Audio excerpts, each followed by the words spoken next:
Hello everyone, আজ আমরা শিখব ক্যালেন্ডার রিপিট ম্যাথ। তো এখানে কোশ্চেনে দেওয়া আছে the calendar for the year 1965 will be same for which year. তাহলে 1965 পর্যন্ত কতগুলি লিপ ইয়ার আছে সেটা জানার জন্য প্রথমে আমরা 65কে 4 দিয়ে ভাগ করে নেব। তাহলে 4 ষোলো 64, ভাগশেষ থাকলো 1। ঠিক আছে, এবার আমাদের ক্যালেন্ডার রিপিট ম্যাথের জন্য কিছু রুলস আছে, সেটা আমাদের মুখস্থ করে রাখতে হবে।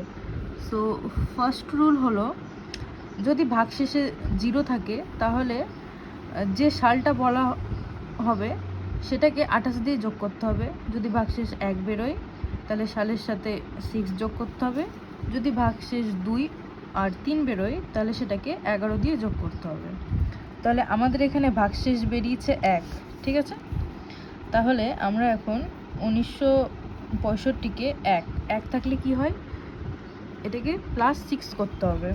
তাহলে আমরা এখানে 6 দিয়ে যোগ করে নেব। 6 5 11 7।